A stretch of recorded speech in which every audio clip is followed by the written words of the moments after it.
रेखा जी अभी अभी अपने पति मुकुल जी के लिए कॉफी बनाकर किचन से निकली ही थी कि सामने से लता को आता देखकर उनका पारा चढ़ गया।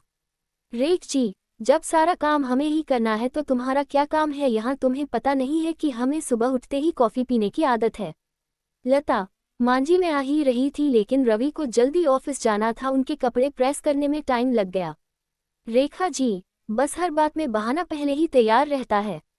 लता को शादी करके आए अभी केवल 4 महीने ही हुए थे। यहाँ आकर उसे ऐसा लगने लगा था जैसे किसी जेल में आ गई है। उसे कहीं जाना हो तो परमिशन लेनी पड़ती थी, कोई गलती हो जाए तो पनिशमेंट मिलता था। सास ससुर और पति तीनों ही एक सुर में उसका विरोध करते थे।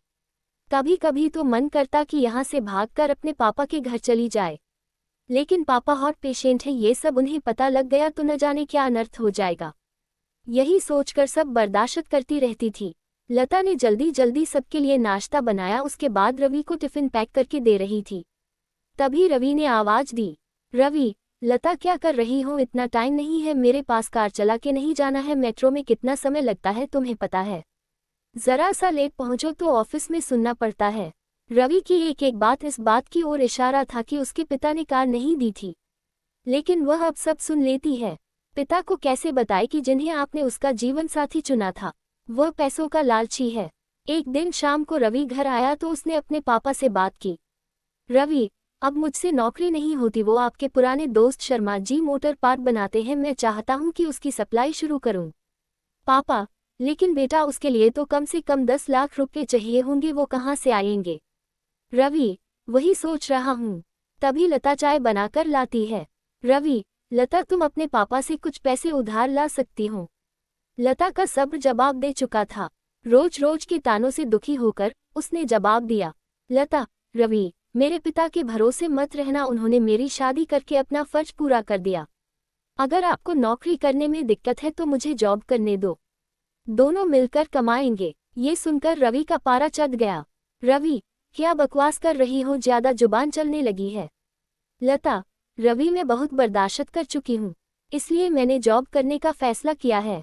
रवि, नहीं, हमारे घर में ये सब नहीं होता, तुम्हें जॉब करनी है तो अपने घर चली जाओ। लता, मुझे पता था आप यही कहेंगे, मैंने वकील से बात कर ली है, मैं जल्द ही तलाक ले लूंगी। ये सुनकर रवि और उसके पिता के हाथ पांव फूल गए। तभी रेखा जी वहां आ गईं। रेखा जी, देख लिया बहू को सिर पर चढ़ाने का नतीजा, निकाल दे इसको घर से बाहर। लता, ठीक है, मैं पुलिस को फोन कर देती हूँ, आप मेरा सारा सामान और दहेज वापस कर दीजिए, साथ ही हर महीने अपने पति की कमाई का आधा हिस्सा मैं कोर्ट से ले लूंगी, इस मकान में भी मेरा हिस्सा है, आधा मकान मेरे नाम कर दीजिए। रेखा जी, सुनो ये क्या कह रही है? मुकुल जी, बेटी ऐसी बातें क्यों कर रही है? आज के बाद हम तुझसे कभी कुछ नहीं कहेंगे, तू अपने कमरे में जा। लता, नहीं पापा जी, बहुत बर्दाश्त कर चुकी मैं, अब मुझसे ये दिन भर के ताने बर्दाश्त नहीं होते। आप लोग इतने लालची होंगे ये मैंने कभी सपने में भी नहीं सोचा था। रेखा जी, इसके बाप को फोन करके बुलाए, इसके मुंह लगने से अच्छा है उनसे डायरेक्ट बात करते हैं। लता, मां जी, मेरे पिता हार्ट पेशेंट है, अगर इस बात को सुनकर उन्हें कुछ हो गया तो इसके जिम्मेदार आप लोग होंगे। रवि, ये तुम्हें क्या हो गया? आज से पहले तो तुमने कभी ऐसी बात नहीं की। लता, मैं आज तक आपके और मम्मी पापा जी के हर ताने को बर्दाश्त करती रही, 20 लाख रुपए मेरे पापा ने शादी में खर्च किए, फिर भी आपको कार चाहिए, बिजनेस करने के लिए पैसा चाहिए। लता ने उसी समय अपना सामान पैक किया और घर छोड़ दिया। जाने से पहले उसने अपने सास ससुर और पति तीनों को कहा, लता, अगर मेरे पापा को आपने कुछ बताया तो मैं आपको अरेस्ट करा दूंगी, तलाक का नोटिस आपको मिल जाएगा, चुपचाप साइन कर देना। लता वहां से निकलकर अपनी एक सहेली के फ्लैट में पहुंच गई। एक दिन पहले उसी ने उसे हक के साथ अपना आत्मसम्मान बचाने के लिए समझाया था। लता, कोमल, मैं आ तो गई हूँ, लेकिन अब आगे क्या होगा? कोमल, चिंता मत कर, मैंने बात कर ली है, मेरे ऑफिस में जगह खाली है, कल से तू जॉब करेगी और मेरे साथ रहेगी। 1 महीने तक जॉब करने के बाद लता एक दिन अपने घर जाती है और पिताजी को सारी बात बताती है। उसकी बात सुनकर उसके पिता कहते हैं, पिता, बेटा मुझे तूने क्यों नहीं बताया? लता, पापा, आपने मेरे लिए बहुत कुछ किया है, अब मैं आपको परेशान करना नहीं चाहती थी। पिता, बेटी मैं इतना कमजोर नहीं हूँ, तू चिंता मत कर, घर आ जा। लता, नहीं पापा, मुझे कुछ समय दीजिए, अपने पैरों पर खड़ा होने दीजिए, अपनी एक पहचान बनाने दीजिए। कुछ ही महीने केस चलने के बाद रवि और लता का तलाक हो गया। रवि को पूरा दहेज और 30 लाख रुपए देने पड़े, साथ ही हर महीने अपनी सैलरी का एक हिस्सा वह कोर्ट में जमा करवाता था। एक गांव में मधु अपने बेटे के साथ रहती थी। एक दिन उसके बेटे सुनील ने अपनी माँ को खबर दी। सुनील, माँ आपको एक खुशखबरी सुनानी थी। मधु, बेटा क्या बात है? सुनील, माँ मुझे शहर में नौकरी मिल गई है। मधु, ये तो बहुत खुशी की बात है बेटा, लेकिन तू अकेला शहर में कैसे रहेगा? सुनील, माँ तुम चिंता मत करो, मैं शहर जाकर सब ठीक कर लूंगा, उसके बाद तुम्हें भी शहर बुला लूंगा। ये सुनकर मधु उदास हो गई। मधु, बेटा तू मुझे छोड़कर चला जाएगा तो मैं किसके सहारे रहूंगी यहाँ? सुनील, माँ चिंता मत करो, थोड़े से पैसे जोड़कर आपको वहीं बुला लूंगा। कुछ दिन बाद सुनील शहर चला जाता है। वहाँ वह नौकरी करने लगता है। हर सप्ताह वह माँ से मिलने गाँव आता था और कुछ पैसे घर खर्च को दे जाता था। इसी तरह कुछ दिन बीत गए। एक दिन मधु के घर एक पति पत्नी आए। पति, बहन जी हमने आपके लड़के को देखा है, हम अपनी बेटी आशा की शादी उससे करना चाहते हैं। पत्नी, बहन हमारी बेटी बहुत सुंदर है और हम आपको बहुत सारा दहेज देंगे, हमारे पास बहुत पैसा है। मधु, बहन जी पैसे और दहेज की बात न कीजिए, हम दहेज नहीं लेंगे और आप इतने पैसे वाले हैं, लेकिन हम तो बहुत गरीब हैं, हमारी आपकी कैसे निभ पाएगी? ये सुनकर पति ने जवाब दिया। पति, बहन जी आप चिंता मत करें, यहाँ आने से पहले हमने आपके बारे में सब पता कर लिया है, हमें आपका लड़का बहुत पसंद है। सुनील से बात करके दोनों लड़की देखने जाते हैं। लड़की उन्हें पसंद आ जाती है। इसके बाद दोनों की शादी हो जाती है। शादी के बाद आशा बहू बन के घर आ जाती है। कुछ दिन गाँव में रहने के बाद सुनील अपने काम पर जाने लगता है। आशा, मैं इस गाँव में नहीं रह सकती, मुझे भी शहर ले चलो। सुनील, तुम कुछ दिन माँ के साथ रहो, फिर मैं तुम दोनों को शहर ले जाऊंगा। आशा, मैं इस गरीबी में नहीं रह सकती, पता नहीं पापा ने क्या देखकर मेरी शादी यहाँ कर दी। या तो मुझे शहर ले चलो या फिर मैं अपने पापा के घर जा रही हूँ। मधु, बेटा तू बहू को लेकर चला जा, मेरी चिंता मत कर। सुनील, नहीं माँ ऐसा करते हैं, हम सब साथ में शहर चलते हैं। तीनों शहर में रहने लगते हैं। आशा का व्यवहार धीरे धीरे बदल जाता है। वह हर समय सास से छुटकारा पाने के बारे में सोचती थी। एक दिन मधु सुनील से बात कर रही थी, तभी वहां आशा आ जाती है। आशा, हो मां जी आप भड़का लीजिए इन्हें मेरे खिलाफ, जब से ये शहर में आए हैं न तो मुझे कहीं घुमाने लग गए, नहीं मेरे साथ ढंग से बात करते हैं, और यह सब आपके कारण हो रहा है। सुनील, आशा ये किस तरह बात कर रही हो तुम, मेरी माँ से क्या कमी रह गई मेरे प्यार में? बस मैं केवल इसलिए कहीं नहीं जा पाता क्योंकि मेरे पास टाइम नहीं है, वरना माँ तो हमेशा मुझसे तुम्हें कहीं ले जाने की बात करती हैं। इसलिए मेरी माँ पर झूठे आरोप लगाना बंद करो। ये सुनकर आशा और गुस्से में आ गई। मधु, बेटी गुस्सा मत कर, मैं इससे बात करती हूँ। सुनील तू आज ही बहू को कहीं घुमाने ले जा और जो वो कहे उसकी हर बात माना कर।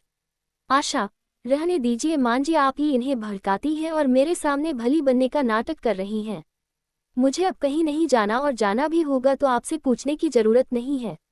ये कहकर वह कमरे में चली जाती है। उसकी इस बात से मधु बहुत दुखी होती है, उसके अरमानों पर पानी फिर जाता है। इधर सुनील भी बहुत दुखी होता है। अगले दिन से आशा ने दोनों के लिए खाना बनाना बंद कर दिया और सुनील के जाने के बाद अपने पिता के घर चली जाती। घर का सारा काम मधु करती और जब सुनील के आने का समय होता तो उससे 1 घंटे पहले आशा आ जाती थी। इस बात का सुनील को जरा भी पता नहीं था। एक दिन आशा अपने साथ एक आदमी को लेकर घर आई। आशा, मां जी ये प्रकाश जी हैं, ये बुजुर्गों को तीर्थ यात्रा पर ले जाते हैं। 1 महीने की यात्रा है जिसमें सारे तीर्थ कराते हैं, बहुत कम खर्च में। मैंने पैसे जमा करा दिए हैं, आप शाम को ही इनके साथ चली जाना। मधु, लेकिन बेटी एक बार सुनील से तो पूछ लेने दे। आशा, नहीं मां जी वो आपको जाने नहीं देंगे और ऐसा मौका आपको दोबारा नहीं मिलेगा। मधु आशा की बातों में आकर शाम को उस आदमी के साथ चली जाती है। शाम को जब सुनील आता है तो वह मां को न पाकर पूछता है। तब आशा कहती है, आशा, मां जी तो तीर्थ यात्रा पर चली गई, उनके गांव से एक आदमी आया था, वो उन्हें अपने साथ ले गया। सुनील बहुत परेशान हो गया। वह कुछ दिन माँ का इंतजार करता रहा लेकिन माँ नहीं आई। उसके बाद वह गाँव गया माँ के बारे में पता करने, लेकिन माँ का कहीं भी पता नहीं चला। आशा बहुत खुश रहने लगी। उसके रास्ते का कांटा हमेशा के लिए निकल गया था। इधर वह आदमी मधु को बहुत दूर ले जाकर एक रेलवे स्टेशन पर बैठाकर चला जाता है। मधु को कुछ पता नहीं होता। जब वह सुबह देखती है तो वहाँ कोई नहीं था। मधु घबरा जाती है। वह रास्ता ढूंढने लगती है लेकिन उसे कहीं कुछ समझ नहीं आता। इधर सुनील अपनी माँ के लिए बहुत परेशान रहने लगा। वह बीमार पड़ गया। आशा ने जब ये सब देखा तो वह एक दिन अपने पिताजी के पास गई। आशा, पापा जिस आदमी को आपने भेजा था उससे पता करो मेरी सास कहाँ है। उनके बिना तो ये बीमार पड़ गए। पिता, बेटी तेरी सास को छोड़ने के बाद वह आदमी वापस आ रहा था, उसका एक्सीडेंट हो गया, वह मर गया और तब से मैं भी बीमार पड़ा हूँ। बेटी हमें ऐसा नहीं करना चाहिए था। ये सुनकर आशा रोने लगती है। इधर मौ के गम में सुनील की बीमारी बढ़ जाती है। उसके बचने की कोई उम्मीद नहीं रहती। सुनील एक दिन आशा से कहता है, सुनील, आशा तुम मुझे गौव ले चलो, मैं अपने प्राण अपने घर में त्यागना चाहता हूँ। मेरी अंतिम इच्छा पूरी कर दो। ये सुनकर आशा रोने लगती है और सुनील को गौव ले जाती है। जब वे अपने घर पहुंचते हैं, आशा घर में जाती है तो देखती है मधु घर में खाना बना रही थी। ये देखकर वह अचंभे में आ जाती है। सुनील अपनी माँ को देखकर रोने लगता है। मधु सुनील की हालत देखकर उसे सहारा देकर बैठाती है। सुनील, माँ तुम यहाँ कैसे? मैंने तुम्हें कहाँ कहाँ नहीं ढूंढा। मधु, बेटा बहू ने जिस आदमी के साथ मुझे तीर्थ यात्रा पर भेजा था वह धोखा देकर भाग गया। मैं भटकते भटकते किसी तरह गौव पहुंच गई। मुझे लगा मेरा शहर में आना बहू को पसंद नहीं था, इसलिए यही मैं मेहनत मजदूरी करके अपना गुजर बसर करने लगी। लेकिन तूने अपनी ये हालत कैसे बना रखी है? आशा, मां जी मुझे माफ कर दीजिए। आपसे पीछा छुड़ाने के चक्कर में मैं अपनी ही गृहस्थी में आग लगा बैठी। इनका ये हाल है कि डॉक्टर ने जवाब दे दिया।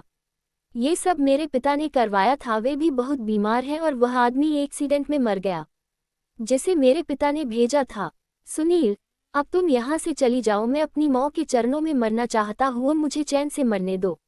मधु, नहीं बेटा, अब तू क्यों चिंता करता है? मैं तुझे मरने नहीं दूंगी और बहू को माफ कर दे, इसे अपने किए की सजा मिल गई। उसके बाद सास बहू ने दिन रात सुनील की सेवा की, उसे खुश रखने की कोशिश की। माँ का प्यार पाकर सुनील कुछ ही दिनों में बिल्कुल ठीक हो गया। सुनील, माँ मैं शहर नहीं जाना चाहता, यहीं कुछ काम कर लूंगा।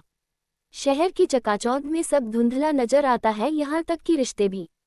कुछ दिन बाद आशा के पिताजी घर आए और मधु के पैरों में गिरकर माफी मांगने लगे।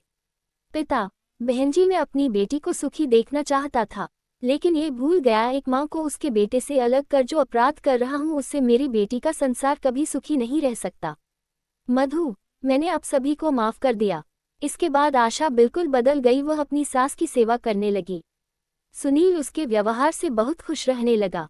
मोहन अपनी मौत सावित्री के साथ एक गौव में रहता था। मोहन के पिता का देहांत हो चुका था। सावित्री गौव के घरों में काम करने जाती थी, उसी से दोनों की गुजर बसर होती थी। एक दिन मोहन ने अपनी माँ से कहा, माँ तुम इतनी मेहनत करती हो, मुझे बिल्कुल अच्छा नहीं लगता, मैं अपनी पढ़ाई छोड़कर कुछ काम ढूंढ लेता हूँ। ये सुनकर सावित्री रोने लगी। उसने कहा, बेटा कुछ दिनों की बात है, तू पढ़ लिख कर अच्छी नौकरी करने लगेगा तो मुझे काम करने की जरूरत नहीं पड़ेगी, फिर मैं तेरी शादी कर दूंगी। बहू के आने पर मुझे आराम ही करना है, तू अपनी पढ़ाई पर ध्यान दे। मोहन माँ को बहुत समझाता है लेकिन सावित्री उसकी बात नहीं मानती। उसे उम्मीद थी कि मोहन पढ़ लिख कर बड़ा आदमी बन जाएगा। इसी तरह कुछ साल बीत गए, मोहन की पढ़ाई पूरी हो गई, उसे नौकरी भी मिल गई। एक दिन मोहन घर आया और उसने अपनी माँ से कहा, माँ अब मैं तुम्हें अब काम पर जाने की कोई जरूरत नहीं है, मेरी बहुत अच्छी नौकरी लग गई है, अब तुम आराम करो। सावित्री उसकी बात मानकर काम छोड़ देती है। कुछ दिन बाद मोहन के लिए एक बड़े घर से रिश्ता आया। सावित्री बहुत खुश हुई, उसने खुशी खुशी मोहन का विवाह कर दिया। अपनी नई बहू रेखा को पाकर सावित्री बहुत खुश हुई। वह अपनी बहू को कोई काम नहीं करने देती, सारा काम स्वयं करती। रेखा सारा दिन बैठी रहती। एक दिन मोहन ने अपनी माँ से कहा, माँ तुम रेखा से भी कुछ काम करवाया करो, इस उम्र में तुम काम करती हो और रेखा बैठी रहती है। ये सुनकर रेखा ने कहा, मैंने तो मांझी से कई बात कहा है काम करने के लिए, लेकिन ये सब अपने आप करना चाहती है। मोहन के कहने पर रेखा अगले दिन से सावित्री के साथ घर के काम करने लगी। कुछ दिन बाद सावित्री की तबीयत खराब रहने लगी, अब सारा काम रेखा को करना पड़ता था। कुछ दिन बाद रेखा का स्वभाव बदलने लगा, वह अब सावित्री से बात नहीं करती थी। एक दिन सावित्री ने पूछा, बहू क्या बात है, तू मेरे से बात नहीं करती? तब रेखा ने कहा, आपको पता है मैं कितने बड़े घर से आई हूँ, डिग्री और कितनी पढ़ी लिखी हूँ, तुम लोगों ने मुझे नौकरानी बना दिया। ये सुनकर सावित्री ने कहा, बहू कुछ दिन की बात है, मैं ठीक हो जाऊंगी, उसके बाद मैं सारा काम कर लूंगी, लेकिन अभी तो मैं बिस्तर से उठ भी नहीं पा रही हूँ। तब रेखा बोली, हो ये सब बहाने मैं खूब समझती हूँ। मैंने काम करना शुरू किया तो आपने सारा काम मेरे ऊपर डाल दिया। ये कहकर रेखा अपने कमरे में चली गई। उस दिन उसने खाना भी नहीं बनाया। शाम को जब मोहन घर आया तब रेखा ने कहा, सुनो जी, मैं इतना काम नहीं कर सकती, इसलिए मैं अपने पिता के घर जा रही हूँ। तुम्हें अपनी माँ की सेवा करनी है तो करो, मुझसे ये सब नहीं होगा। ये सुनकर मोहन गुस्से में बोला, मैंने शादी अपनी माँ को आराम देने के लिए की थी। अगर तुम घर का काम नहीं करोगी तो माँ इस बीमारी में कैसे काम करेगी। ये सुनकर रेखा गुस्से में अपन घर जाने के लिए चल दी। तभी सावित्री ने उसे रोका और कहा, बहू इस घर को छोड़कर मत जाओ, मैं सारा काम कर लूंगी। रेखा फिर भी नहीं मानती और अपने पिता के घर चली जाती है। उसके जाने के बाद सावित्री रोती रहती है। मोहन कहता है, माँ तुम क्यों रो रही हो, उसका गुस्सा कम होगा तो वह आ जाएगी। ये सुनकर सावित्री कहती है, बेटा तू अभी उसे लेकर आ और जब तक वह नहीं आए तू भी उसके साथ रहना। मोहन कहता है, माँ मैं तुम्हें इस हाल में छोड़कर कैसे जा सकता हूँ डिग्री। लेकिन सावित्री कहती है, तुझे मेरी कसम नहीं तो मैं न जल त्याग दूंगी और मर जाऊंगी। सावित्री की जिद के आगे मोहन हार जाता है और रेखा को लेने उसके घर पहुंच जाता है। वह रेखा को बहुत मनाता है लेकिन वह नहीं मानती।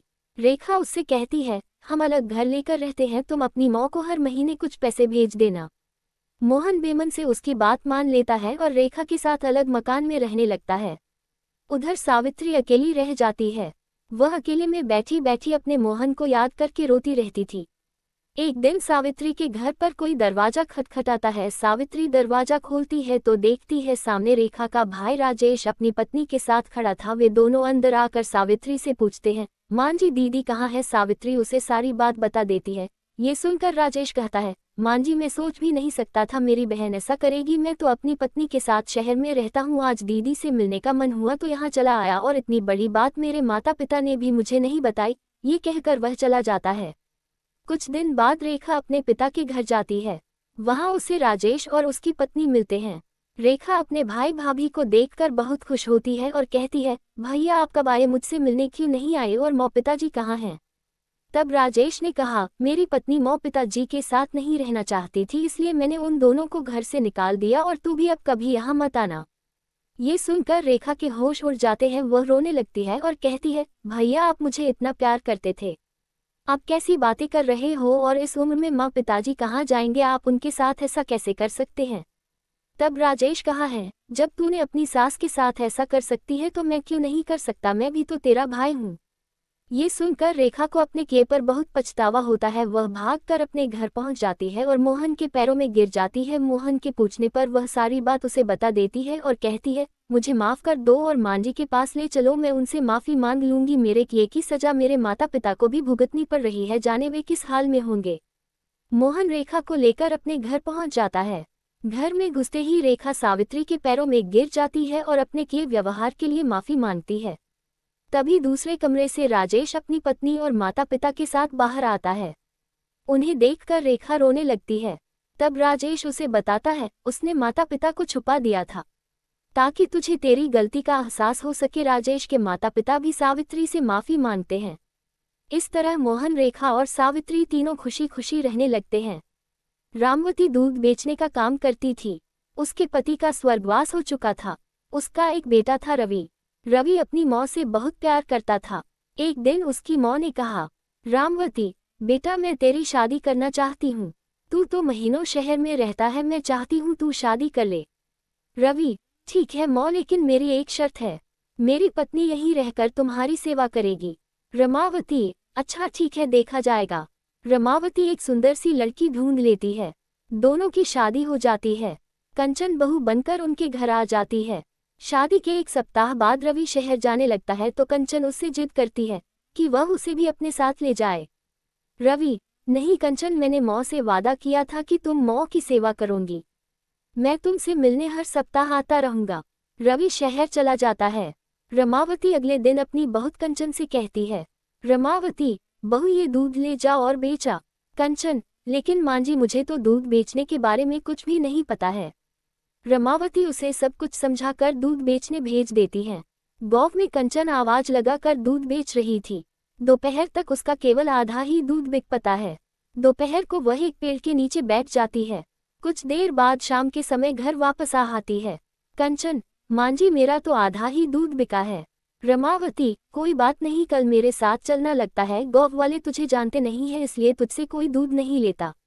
उस दिन से अगले 10 दिन तक हर दिन कंचन दूध लेकर जाती, लेकिन उसका दूध बिक नहीं पाता था। इससे दुखी होकर एक दिन उसने अपनी सास से कहा, कंचन, मांझी आप दूध बेचने चली जाया करो, मैं घर का काम कर लिया करूंगी। अगले दिन रमावती दूध बेचने गई, दोपहर से पहले ही उसका सारा दूध बिक गया। दूसरे दिन भी ऐसा ही हुआ, रमावती का सारा दूध बिक गया। रमावती, बहू ऐसा कैसे होता है, मैं जाती हूँ तो सारा दूध बिक जाता है। कंचन, मांझी आपको लगता है कि मैं दूध लेकर बेचने नहीं जाती तो गौ वालों से पूछ लो, मैं पूरे गौ का चक्कर लगाकर थक जाती हूँ, फिर एक पेड़ के नीचे बैठ जाती हूँ। रमावती को कुछ गड़बड़ लगती है, वह अगले दिन दूध बेचने जाती है। रमावती, बहन श्यामा, एक बात बताओ, तुम तो हमसे इतने सालों से दूध ले रही हो, फिर जब मेरी बहू दूध बेचने आई तो आपने उससे दूध क्यों नहीं लिया? श्यामा, बहन तुम्हारी बहू बहुत अकड़ में रहती है, वह दूध के दाम भी ज्यादा लेती है और नाप में भी कम दूध देती है, इसीलिए पूरा गौ उसका दूध नहीं लेता। रमावती घर आकर कंचन से पूछती है तो वो कहती है, कंचन, देखो मांझी, सब गौ वाले झूठ बोलते हैं, आपको दूध बेचना है तो आप बेचो, मैं तो ऐसे झूठे लोगों को दूध बेचने नहीं जाऊंगी। रमावती, ठीक है, कल से मैं दूध बेचने जाऊंगी। कुछ दिन बाद रवि घर आता है। अगले दिन वह गौ में घूमने जाता है तो गौ वाले उसे सारी बात बताते हैं। रवि गुस्से में घर आता है। रवि, कंचन, सभी गौ वाले तुम्हारी बुराई कर रहे हैं। रमावती, अरे बेटा कोई बात नहीं, मैंने ही बहू से दूध के दाम बढ़ाने के लिए कहा था, यही बात गौ वालों को बुरा लग गया। कंचन, नहीं, ऐसी बात नहीं है, दरअसल मौ ने ही गौ की औरतों के सामने मेरी बुराई की है, इसलिए वे मुझे गलत समझते हैं, मुझे शहर ले चलिए। रवि, मेरी मौ कभी किसी की बुराई नहीं कर सकती। मौ, क्या बात है? तब रमावती ने सारी बात बताई। रवि, सच सच बता, क्या बात है, नहीं तो मैं शहर से कभी वापस नहीं आऊंगा। कंचन, जी वो मैं दूध में से पैसे बचाकर आपके साथ शहर जाना चाहती थी, यहाँ मैं नहीं रहना चाहती। रमावती, बेटा तू बहू को ले जा, नहीं तो ये फिर कुछ कर देगी। रवि, मौ मैं आपको अकेला नहीं छोड़ सकता, मैं अब अपनी खेती संभालूंगा, मैं अब शहर नहीं जाऊंगा। कंचन दूध बेचेगी, मैं खेती करूंगा, आप अब बस आराम करो। कंचन, लेकिन गौ वाले मुझसे दूध नहीं लेंगे। रवि, हम दोनों साथ चलेंगे दूध बेचने। अगले दिन से रवि और कंचन दूध बेचने जाने लगते हैं।